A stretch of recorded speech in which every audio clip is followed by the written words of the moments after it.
사도행전은 누가복음과 마찬가지로 같은 저자인 의사 누가가 기록하였습니다. 이 사도행전을 편지의 형식으로 기록했는데요. 오늘 보면 데오빌로라고 하는 수신인이 나타납니다. 누가는 자신이 이미 기록한 누가복음의 내용을 1절, 2절에서 다시 한번 요약합니다.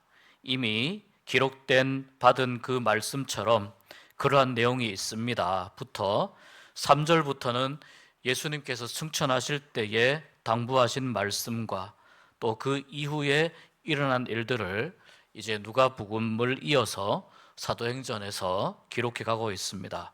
그 내용은 다음과 같습니다. 주님께서 우리 죄를 용서하시기 위해서 또 우리에게 영원한 생명을 주시기 위해서 십자가에 못 박혀 죽으시고 사흘 만에 다시 살아나셨습니다. 부활하신 후 하늘에 오르시기 전에 예수님께서 약 40일 정도 이 땅에서 이 세상 가운데에서 하나님 나라에 관한 일들을 전하고 가르치십니다. 특별히 11명의 사도들, 제자들을 포함해서 약 500여 명의 형제들에게 주님께서 말씀하시고 마지막에 예루살렘을 떠나지 말고 하나님 아버지께서 약속하신 것을 기다리라. 다시 말해서 성령 강림을, 성령 세례를 기다리라고 말씀하십니다. 5절에 언급되어 있는 것처럼 요한은 물로 세례를 주었지만 너희는 몇 날이 못 되어. 그러니까 사실은 이때 승천하시고 나서 사실 얼마 되지 않아서 오순절 성령 강림 사건이 일어나게 됩니다. 이 성령 강림, 성령 세례를 주님께서 기다리라고 그렇게 말씀했습니다. 이 말씀을 듣고 11사도들과 또 11사도들은 예수님께서 승천하신 그 감람산에서부터 돌아와서 다락방으로 가서 오늘 말씀에 나오는 여인들과 또 예수님의 어머니 마리아 그리고 예수님의 아우들과 함께 오로지 기도하기에 힘을 모았습니다. 여기에서 중요한 점은 예수님이 죽으시고 부활하신 이 놀라운 사실이 11사도들과 많은 그 제자들에게, 예수님을 따르는 사람들에게 큰 힘과 위로와 용기를 주었다는 사실입니다. 그래서 그들은 예수님께 6절에 이렇게 질문합니다. 그들이 모였을 때에 예수께 여쭈어 이르되 주께서 이스라엘 나라를 회복하심이 이때입니까? 예수님이 이제 부활하셨으니까 이스라엘 나라를 회복하시는 것이 그 다음 순서가 아닙니까? 죽음의 권세를 이기신 분이니까 예수님이 진정한 메시아가 아닙니까? 그리스도로서 이제 이 이스라엘 나라를 새롭게 건설할 일이 남아있지 않습니까? 용기를 얻은 제자들이 이렇게 예수님께 질문하는 겁니다. 그 당시 이스라엘은 사실상 로마의 지배를 받고 있었기 때문에 제자들이 이와 같은 요청은 이 유대인들의 입장에서 보았을 때에는 매우 당연한 요청이었습니다. 그들의 간절한 소망이기도 했습니다. 그러나 우리 주님은 인간적이고 육신적인 나라의 이스라엘을 말씀하시지 않았습니다. 우리 주님의 나라는 이 땅에 속한 나라가 아니라 영원한 하늘나라, 바로 하나님의 나라였기 때문입니다. 그래서 주님이 말씀합니다. 때와 시기는 하나님의 손에 달려있다. 하나님의 권한이라고 말씀합니다. 인간적이고 육신적인 이스라엘을 이야기하고 있는 제자들에게 우리 주님은 그것을 바라볼 것이 아니라, 인간적인 시야에서 바라볼 것이 아니라 영원한 하나님 나라의 관점에서 이야기하고 말씀하는 것을 잘 새겨두라고 가르쳐 주시는 것입니다. 그리고 이 하나님의 나라를 사모하고 받아들이고 이 땅에서 이루어가는 일에 대해서 있어서 우리 하나님은 바로 구원받은 백성들이 참여해서 함께 만들어가는 나라. 그래서 구원받은 백성들이 고백하는 하나님의 통치하심, 하나님이 다스리시는 나라가 되기를 원하시면서 성령의 강림을 받은 성령 공동체가 되기를 간절히 원하신 것입니다. 이런 관점에서 8절의 말씀이 이어집니다. 오직 성령이 너희에게 임하시면, 우리 같이 한번 읽어보겠습니다. 오직 성령이 너희에게 임하시면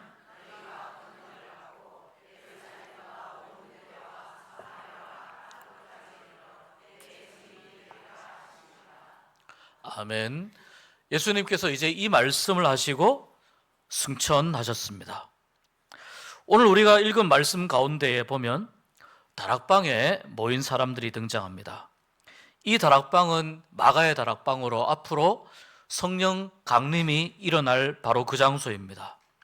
그런데 과거를 거슬러 보면 예수님께서 제자들과 유월절 만찬을 드시면서 성찬식을 베푼 장소가 또한 이 마가의 다락방입니다. 예수님이 십자가에 잡혀서 돌아가시기 직전에 제자들과 함께 유월절 만찬을 한 장소입니다. 그리고 또 사도행전 12장에 보면 베드로가 감옥에 갇혀 있다가 풀려났을 때 교회, 이 예루살렘에 있는 교회의 중심이면서 베드로가 찾아간 곳이 바로 이 다락방입니다. 그런데 오늘 말씀 13절에 보니까 이 다락방 안에는 목매어 자살한 가룟 유다를 제외한 11사도들, 그 다음에 여인들, 또 예수님의 어머니 마리아, 또 예수님의 아우들, 동생들이 거기에 함께 모여 있었는데 이들을 중심으로 약 120명 정도가 모여 있었습니다. 모인 무리의 수가 오늘 읽지 않았습니다만 15절에 보니까 120명이나 되더라 말씀합니다. 이 무리들 중에 오늘 말씀에서 언급하고 있는 사람들에 대해서 조금 살펴보면은 맨 처음에 11사도들의 명단이 나옵니다. 가룟 유다를 제외한 11사도들인데요. 이 예수님의 제자들의 명단은 성경 여기저기 특히 마태복음에도 나오는데요. 이 마태복음에 나오는 그 제자들 그 순서와는 조금 다르게 나옵니다. 오늘 말씀에 보니까 베드로, 요한, 야고보, 그 다음 도마, 바돌로메, 마태, 이렇게 순서로 마태복음에서 나오는 순서와는 조금 다르게 나옵니다. 오늘 좀 생소한 이름이 있습니다. 오늘 말씀에 바돌로메가 누구일까? 이 바돌로메는 예수님의 제자로서 성경에 나오는 나다나엘이라고 생각하시면 됩니다. 또 야고보의 아들 유다는 다데오와 같은 인물로 보시면 됩니다. 셀롯인 시몬은 당신의 셀롯당이라고 하는 이 유대인의 분파가 있는데요. 보통 열심당이라고 했습니다. 거기에 속한 시몬으로 생각하시면 됩니다. 이 11명의 사도들 다음에 여인들이 나옵니다. 이 여인들은 과연 누구일까요? 예수님의 사랑을 받고 예수님으로부터 은총을 받은 갈릴리에서부터 예수님을 따라왔던 여인들 중에 예수님의 장례를 준비한 사람들, 또 예수님의 부활을 가장 먼저 만났던 사람들, 예수님의 빈 무덤을 확인한 그런 여인들입니다. 그 여인들의 이름이 바로 막달라 마리아, 또 살로메, 요한나, 수산나, 글로바의 아내 마리아, 또 야고보의 어머니 마리아, 아마 이런 여인들로 구성이 되어 있을 겁니다. 이 여인들도 역시 이 120명의 예수님을 따르는 그 무리 가운데 포함이 되었습니다. 그 다음에 14절에서 언급하고 있는 예수님의 어머니 마리아가 있고 예수님의 동생들이 있습니다. 특별히 예수님의 동생들의 이름은요, 야고보, 또 요셉, 유다, 시몬들입니다. 예수님은 장남입니다. 장남이고 그 외에 이 동생들이 있습니다. 이 동생들 가운데 야고보는 예수님을 직접 만난 후에 큰 변화를 받아서 예루살렘 교회의 초대교회에 베드로와 함께 기둥과 같은 인물이 된 사람입니다. 신약 성경에 나오는 야고보서의 저자가 바로 예수님의 동생 야고보입니다. 그 다음에 예수님의 동생 중에 유다가 있는데요. 성경에 보면 유다서라는 짧은 성경이 있습니다. 그 유다서를 기록한 사람이 또 예수님의 동생 유다입니다. 이들을 중심으로 120여 명의 사람들이 함께 더불어 기도에 힘쓰게 됩니다. 이들이 바로 마가의 다락방에서 기도할 때에 그 안에서 성령 강림 사건이 일어나게 되고, 이들은 성령 강림을 받은 이후에 예루살렘 교회에서 아주 중요한 역할을 하는 그러한 사람들로 하나님의 사명을 감당했습니다. 오늘 이 말씀은요, 바로 이 다락방에서 오순절이 이르기 전에, 얼마 전에 함께 제자들과 120명의 사람들이 기도했던 그 내용을 기록한 말씀입니다.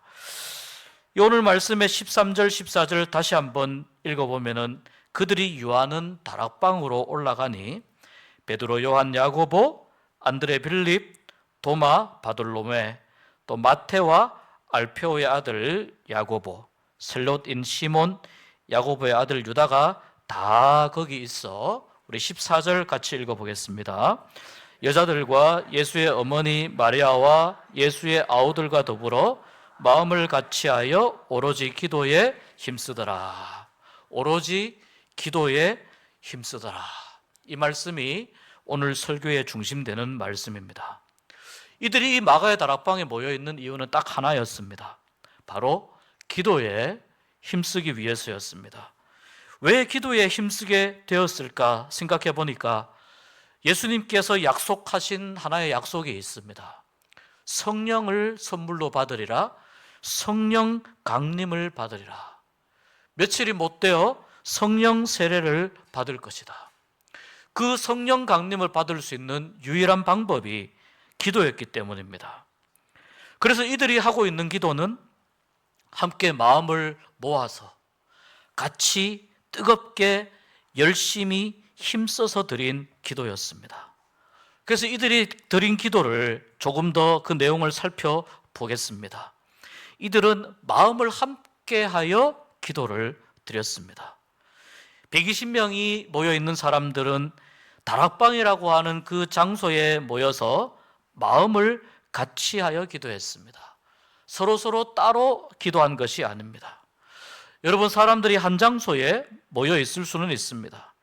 그러나 더불어서 함께 마음을 같이 하기는 정말 어려운 일입니다. 저마다 생각이 다르고 추구하는 가치가 다르기 때문에 같은 마음이 된다는 것은 쉽지 않습니다. 사람들이 한 마음이 되어서 인간적인 생각도 내려놓고 이기적인 생각도 내려놓고 욕심과 욕망도 내려놓고 서로 간에 있는 갈등과 분열을 해결하면서 오직 하나됨을 이룬다고 하는 것은 정말 말처럼 쉬운 일이 아닙니다. 그런데 오늘 이 말씀에 보면 다락방에 있는 그들은 이미 한 마음이 되어 있었습니다. 어떤 제자들은 예수님이 살아계실 때에 다른 제자들보다 먼저 우리에게 더 높은 자리를 주십시오, 이러면서 경쟁심과 시기심을 부추기기도 했고, 또 겟세마네 동산에서 많은 제자들이 다 예수님을 배반했던 일도 있었습니다. 그들 사이에 앙금이 없을 리가 없었습니다. 그런데 이 기도하는 자리에서 그들은 그런 것들을 따지지 않았습니다. 예수님의 동생들도 우리가 혈육으로 예수님과 가장 가깝다, 그래서 우리가 예수님을 더 잘 안다, 이런 이야기를 하지도 않았습니다. 주장하지도 않았습니다. 오직 그들이 다락방에 모여 있는 그 모습은 함께 마음을 합하여 한 마음으로 기도했다라는 것입니다. 여러분, 어떻게 마음을 하나로 모을 수가 있겠습니까? 방법은 단 하나입니다. 부활하신 예수님을 만나면 됩니다.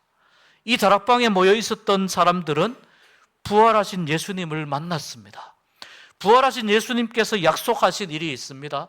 부활하신 예수님께서 부탁하신 일이 있습니다. 그래서 예수님을 직접 만나고 모두가 다 부활의 증인이 되었습니다.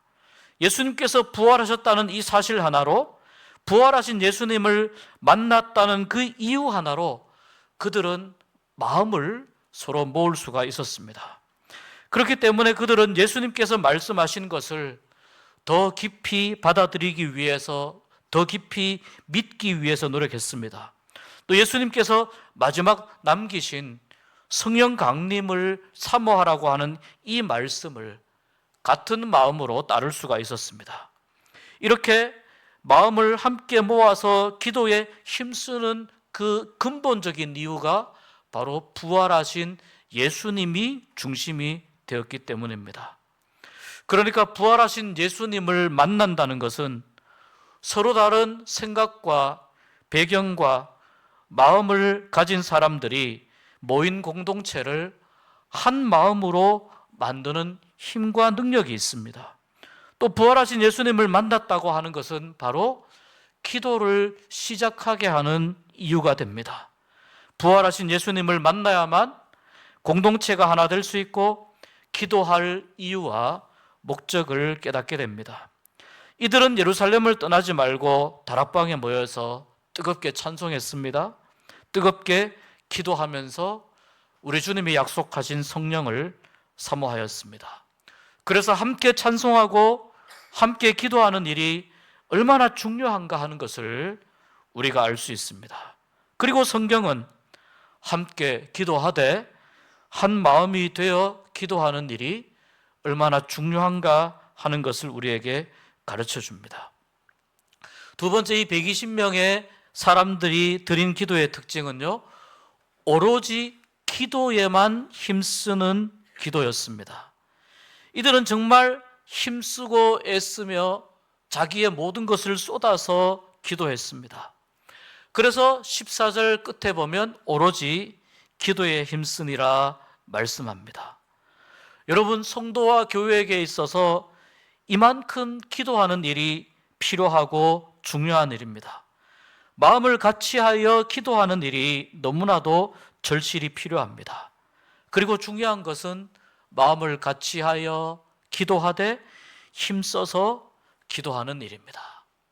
성경에는 곳곳에서 힘써서 계속해서 지속적으로 기도하라, 골로새서 4장에도 기도를 계속하고 기도에 감사함으로 깨어있어라 말씀하고요, 데살로니가전서 5장에도 항상 기뻐하라, 쉬지 말고 기도하라 이렇게 말씀합니다. 이것이 바로 하나님의 뜻이다 라고 말씀합니다.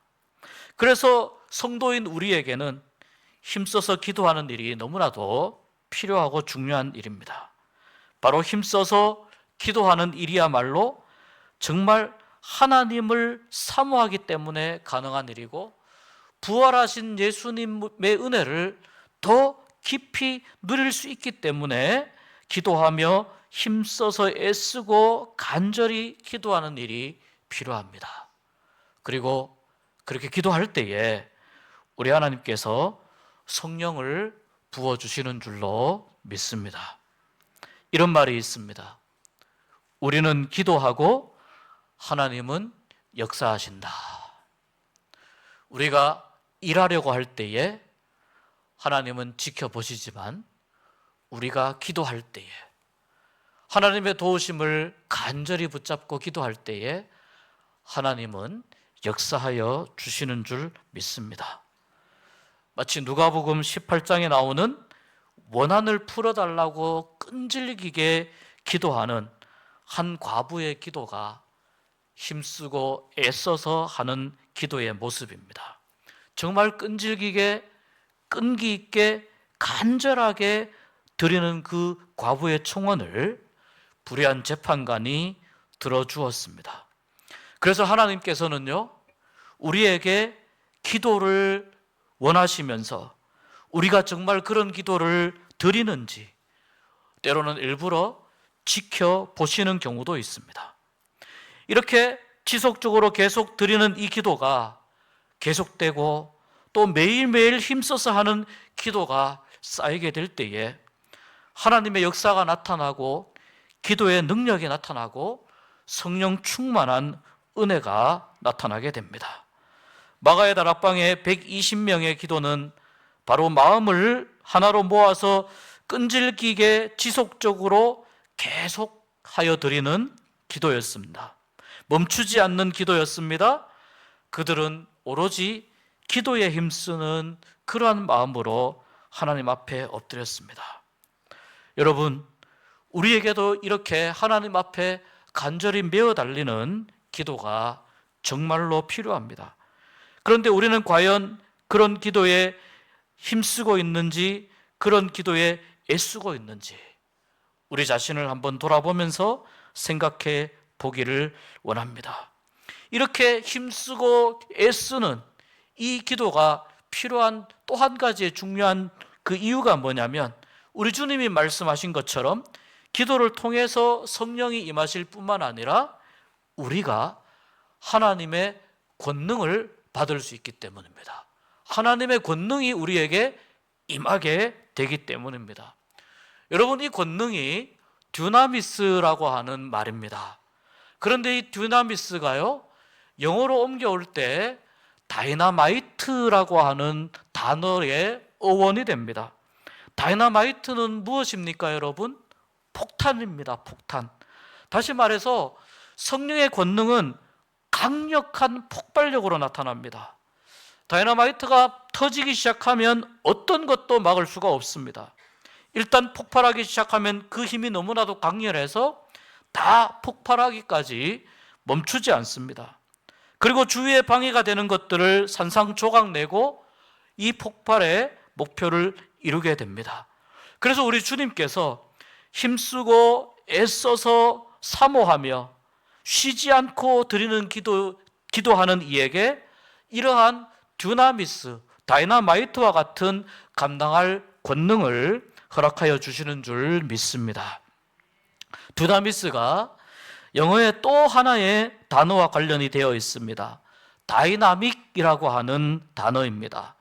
이 다이나믹은 어떤 의미입니까? 무엇이 다이나믹하다, 무언가 살아있는 느낌이 납니다. 생동하는 느낌이 납니다. 활력이 넘치는 그런 모습이 그려집니다. 역동적이다라고 하는 말이 바로 다이나믹입니다. 다이나마이트는 폭발하여 터지는 그런 힘이 있지만 이 다이나믹은 또 다른 이미지가 있습니다. 살아있고 생동하고 역동하는 느낌이 있습니다. 어떤 모임이나 단체가 다이나믹하다, 그것은 그 모임이나 단체가 살아있다는 거예요. 아주 재미있다는 겁니다. 나도 거기에 참여하고 싶고 거기에 속한 사람들에게서 생기가 돌고 활력이 넘친다는 것입니다. 그러니까 공동체의 생명력을 불어넣는 것이, 공동체를 살아있게 하는 것이 무엇입니까? 성령의 권능, 성령의 듀나미스입니다. 사람이 아무리 각종 방법을 동원해도요, 공동체의 생명력을 불어넣을 수는 없습니다. 그러나 성령께서 임하시고 성령의 권능이 임하시면 그 공동체는 살아나게 되고 활력이 넘치게 됩니다. 그래서 성도가, 교회가 마음을 같이하여 계속하여 기도해야 하는 것입니다. 계속 기도하라고 하는 말은 성령께서 한번 역사한 다음에 기도를 멈추어도 된다, 그런 뜻이 아닙니다. 내가 할 기도를 다 하고 끝난 다음에 그 다음에 나는 안 해도 된다, 그런 의미가 아닙니다. 성령께서 지속적으로 계속 활동하시고 성령의 역사가 계속해서 그 공동체 안에 이어지도록 기도하는 것을 의미합니다. 그렇기 때문에 하나님의 공동체는요, 힘써서 계속해서 기도할 때 생명력을, 살아있는 생명력을 느끼게 되고 생명력을 유지할 수가 있습니다. 예수님을 따르는 사도들을 비롯한 이 120명의 제자들은 주님이 약속하신 성령을 기다렸습니다. 이 약속의 성취를 통해서 그들은 성령 충만하기를 원했습니다. 그들은 예수 그리스도의 부활의 증인이 되기를 원했습니다. 왜냐하면 이 세상에서의 최고의 가치가 예수 그리스도의 부활의 증인으로 하나님 나라의 확장을 위해서 살아가는 일이기 때문입니다. 그래서 한 마음으로 함께 기도하면서 주님께서 약속하신 성령을 사모할 수 있었습니다. 여러분도 기도해야 될 여러 가지 많은 기도의 제목들을 가지고 있을 것입니다. 그런데 때로는 기도가 잘 되지 않습니다. 때로는 기도의 자리에 쉽게 나오지 못합니다. 또 기도를 한다고 하는데 어떨 때는 기도에 힘쓰지 못할 때가 많습니다. 전심전력해서 기도하지 못할 때가 많습니다. 세례교육을 할 때 항상 맨 처음 언급되는 것 중에 하나가요, 인간의 삶의 목적입니다. 그것이 뭐냐면요, 하나님의 영광을 위해서 살아야 합니다라는 것입니다. 성도는 하나님의 영광을 위해서 살아야 한다. 바로 하나님의 나라를 드러내고 사는 삶, 하나님 나라의 복음을, 예수 그리스도의 복음을 이 세상까지 전하는 삶, 그리스도의 몸된 교회를 든든히 세워나가는 삶, 거룩하고 사랑이 넘치는 삶을 살아가는 것, 그것이 우리에게 주어진 삶의 목적입니다. 그런데 이러한 삶의 모습은 인간의 힘으로 사라지는 것이 아닙니다. 그리고 사람이 아무리 이해하려고 해도 하나님의 영역에 속한 것이기 때문에 이해하기가 쉽지 않습니다.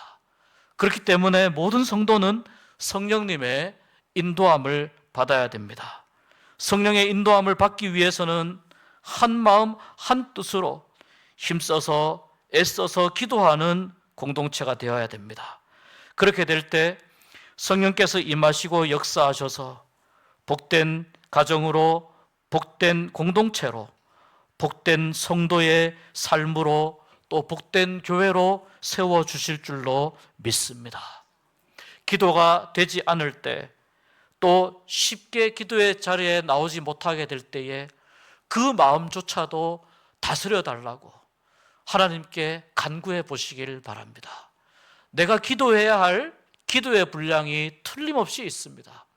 하나님께서 여러분이 직접 하나님 앞에 나와서 기도를 드리도록 그렇게 기다리시는 이유가 있습니다. 그렇기 때문에 기도는 우리 모든 성도가 포기하지 않고 하나님 앞에 설 때까지 끝까지 우리의 삶 속에서 이어가야 하는 성도의 중요한 삶의 중심이 되는 것입니다. 기도는 하나님께서 우리에게 주신 하나님의 권능을 누리기 위한 최고의 선물입니다. 그리고 성도가 가지고 있는 하나님의 능력을 누릴 수 있는 최고의 영적인 무기와 힘이 바로 기도에서 나옵니다. 하나님은 기도를 통해서 하나님의 권능을 성도들이, 하나님의 자녀들이 마음껏 누리고 사용하기를 바라시기 때문입니다. 그래서 오직 기도에 힘쓰는 성도와 공동체가 하나님이 기뻐하시는 성도가 되는 것이요, 복된 공동체가 되는 줄로 믿습니다. 오로지 기도에 힘쓰니라. 여러분의 삶의 중심에 기도가 있게 되기를 주의 이름으로 축복합니다. 기도하는 삶이 여러분의 삶을 다스려 갈 수 있는 은혜가 있기를 주의 이름으로 축복합니다. 또한 우리 교회도 하나님 안에서 부활하신 예수 그리스도의 증인으로 믿음으로 하나님의 은혜를 간구하며 오로지 힘써서 기도하는 공동체로 나아가는 은혜가 있기를 주님의 이름으로 축복합니다.